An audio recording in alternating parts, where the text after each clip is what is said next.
sort of like a birthday cake, or like a little Colt revolver, you know, a little six-shooter. I like that. They've got those old cowboys. My grandmother carried a little Derringer in her carpet bag.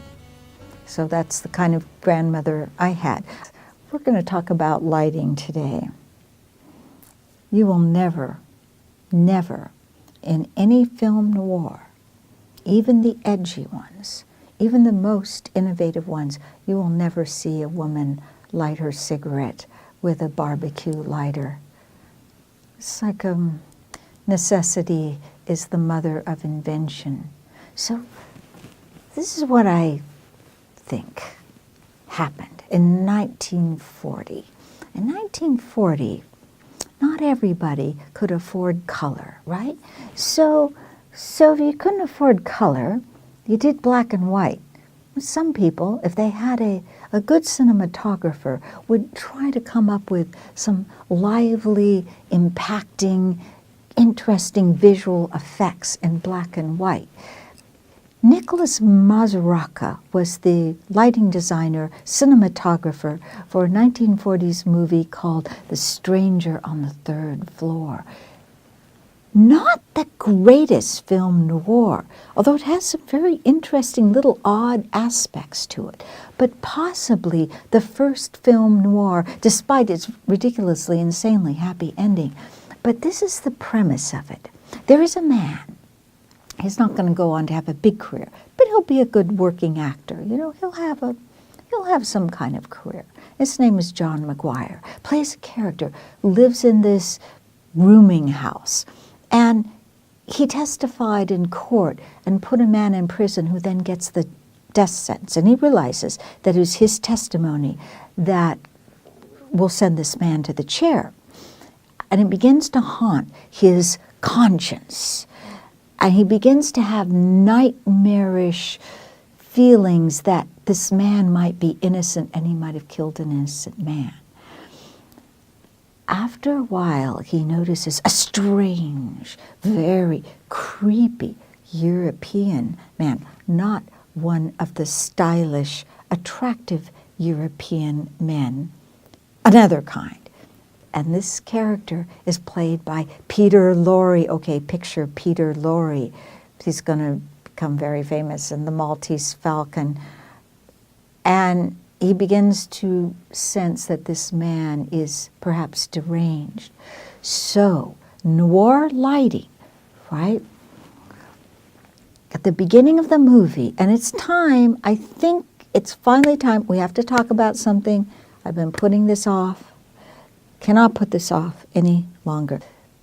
We have to talk about, I hope you're sitting, Venetian blinds. It's time to talk about Venetian blinds and what they're doing in film noir, and why every single time you see some Venetian blinds in a movie, no matter what kind of movie it is, especially if there's shadows on the wall, that director is telling you that he is drawing from film noir influence. It's a little dog whistle to all the great noir filmmakers, the directors, the lighting designers of the past, sort of signaling to them, hey, you know, we're all brothers, we're all sisters. So in this movie, The Stranger on the Third Floor, especially at the beginning of the movie, you're getting these streaking, horizontal shadows and light even across the courtroom, right? And you're going, where are these Venetian blinds coming from that are sending, there's all these streaking light and shadow, but they're coming from somewhere. But what that's signaling to you in a way is that the character, the central character, already he is in prison. The prison is one of his own making. It's in his psyche. He is going to be, well, soon will be, it's a foreshadowing, will be imprisoned by his own anxiety, his sense of dread, his guilt, his fear, rising fear. And then, after a while, especially in this movie, this is a great movie for vertical shadows. They're balustrades. Is that it? Are they balustrades? Are they what? Balusters. They're balusters. That's right. Let's get this detail right. They support the staircase, you know, those columns that support the railing on the curving, winding staircases, and a lot of action goes on in this. And that's, oh my goodness, the shadows are on the wall, and they're on the people, and they're on this, so you have this screen, this space that's being sliced first this way and then this way, and it becomes very cage-like. Now it's drawing. The cinematographer, now we call them cinematographers, I guess they were art designers back then, lighting directors, sometimes called lighting directors. Nicholas Mizraca, one of the best, right? He went out, you might know this one. He lit cat people. You know, remember when a woman turns into a cat? And he lit Out of the Past, which I notice is often men's favorite noir movie. This pushes all kinds of male buttons in them. It's not, women like some other ones. Men, it somehow is speaking to them on some level. Anyway, he lit that one too. So after a while, you get the sense of imprisonment, right? And that's an aspect of film noir lighting. Sometimes also, every time they pass a wall, you see this shadow of the figure almost following them, as if something's pursuing them. So it's one of the ways in which the shadows are telling their own separate story. We must not leave our conversation about lighting and Venetian blinds without me showing you this, the most famous book of that era, written by a lighting designer, one of the most famous lighting designers, John Alton was. He was one of the greatest innovators, black and white. He shot fast too, really, really fast, faster than anybody, so fast that the other lighting designers, they kind of were pissed off at him. He made them look a little bit bad. What's my bookmark? I have a bookmark. I need bookmarks, but I'm too cheap to buy them. So oh, look, this says Academy Film Archive 25th Anniversary, The Ballad of Gregorio Cortez. And then it says Monday, August 1st, 2016, 7:30 p.m. Do you know what this means? Do you understand what this means, what I'm showing you? That is where I met Edward James Olmos. I'd met him once before, too. The first time I met him, I called him by the wrong name. I called him James Edward Olmos, but his name isn't James Edward Olmos, it's Edward James Olmos. And the people who know him well, they call him Eddie. And I don't know him well at all, so I called him James Edward Olmos. But the second time, I had my picture taken with him. I didn't call him anything. I just had my picture taken with him. That's the only time I've ever had my picture taken, or ever wanted to have my picture taken with a movie star. And the only time I've ever asked for an autograph from a movie star was Frank Langella. Yay, Frank Langella, Edward James Olmos. Okay, I digress. I will put my bookmark right here, Mystery Lighting. Mystery Lighting. If you want to know about that, go to chapter 3. That's one of the reasons I fell in love with film noir. There were some other things too, but a lot of it was the beauty of the shadow and the light, and the way that well, you know who says it best? My man, Paul Schrader. Paul Schrader said it better, almost, quite frankly, even better than I could say it. And I don't admit that easily or happily. But this is what he said in his essay in the 1970s, Notes on Film Noir. Very influential. He said, and he talked about the feeling of disturbance that these shadows create, the feeling of psychic and sexual disturbance, something amiss, and a sense of anxiety. And he said, no character can speak with authority in a room or a space that is constantly being sliced into ribbons of light, right? Yeah, can't get your foothold, right? Okay, so I'm going to read my poem. My poem looks like aha. Okay, this is why I chose this poem for this particular series. You see what we've got here? It looks like Venetian blinds, right? Couplets, we call them couplets. So it is a little bit like a form, an ancient Arabian form. It was first in Arabia, the earliest versions of it, and then it was perfected in Persia. Rumi, you know Rumi, you all know Rumi. Everybody should know Rumi. Anybody who likes noir should like Rumi, and vice versa, even though they're completely different things, nevertheless. And he wrote in a form called the ghazal. And the ghazal is in couplets. And in this form, it's usually about love. It's spiritual love, right? And the rule is each couplet is its own little idea. It's almost like its own little mini poem. You could almost switch them around, right? It's not one, they don't flow over, they're not open-ended stanzas where one flows into the next. They're like little pieces, think of them as little mosaic bits or little parts of a stained glass window. And the rule is at the end, because back then there were no copyright laws, and people could steal poems, and they probably did. I guess poems were worth something back then, because it's not worth enough for anybody to steal a poem now.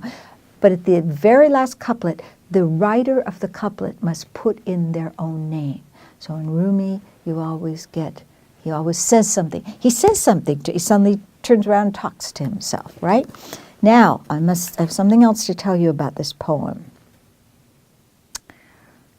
The reason the ghazal form is so great for this poem is that you can braid together different stories, and I'm braiding together different parts of my life. They're all true, unfortunately.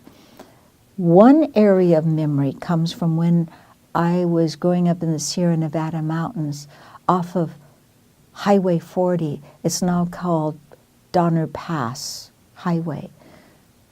Really isolated out there. In order to get down to Highway 40, I had to walk down a little mountain, kind of more like a hill. I was living in a ski lodge. My father was at that time managing a ski lodge. So sometimes when I slept in the living room for fun, these lights would come up from this lonely, isolated highway down across this cold, icy creek way down there. But when the cars passed in the middle of the night, it would just flood the room with light. They would cross the headlights would cross the wall. That was part of it in this very frozen landscape. Next thing is that I wrap in a few bits of dialogue or a few scenes from film noir. Gun Crazy is one, and Big Sleep is another. And the third little element that comes in here is this little situation that happened on the street one time, this little incident where I was robbed at gunpoint and the gun was held to my head. Stuff happens. But I have noir cred. Don't forget that I have been robbed. I've had a gun held to my head. Don't let anybody tell you I don't have noir cred. All right. I'm going to read these. I'm going to pause between each one. And it's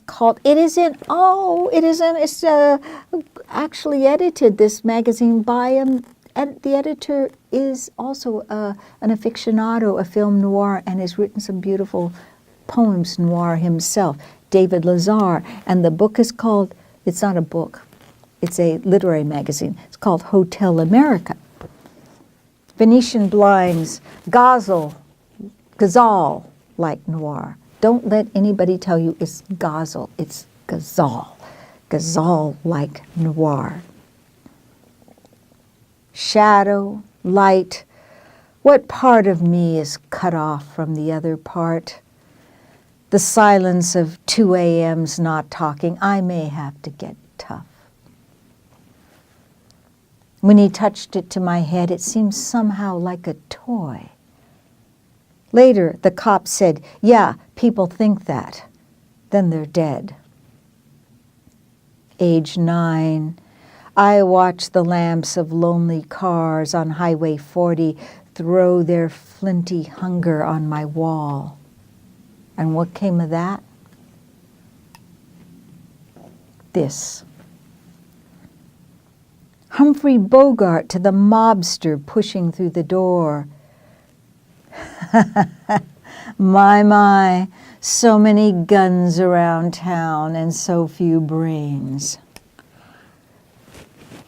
Gold wedding band for Eve, 1888. Jump forward 90 years. Bye, Eve. Some jackass with a gun made me take it off. Real ghazals use rhyme. Real ghazals tell of great love. Give me time, reader, I'll think of something. Monsters chased me down the snowbound ski lodge halls. I was dreaming then, I didn't look behind me. I'd better now. How's this? The lovers in Gun Crazy broke away in 2 cars, then spun their wheels in U-turns and drove back to each other. How's this?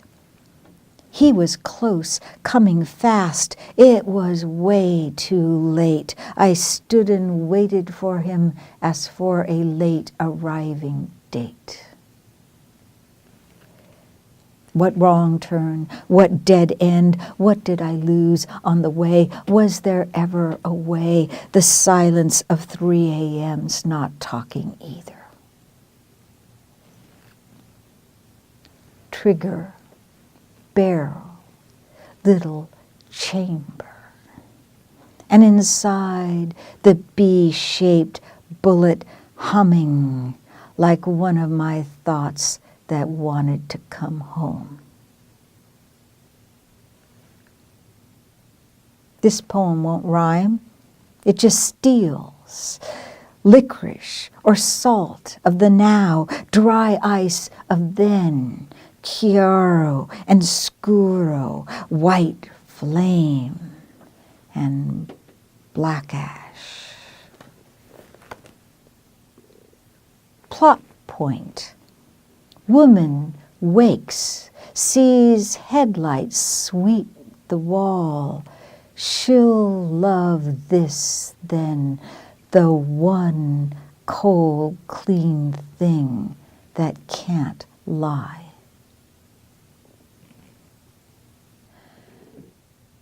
For next time you're mugged, Lummis, get a new line. Something snappy, more clever than, I don't have time.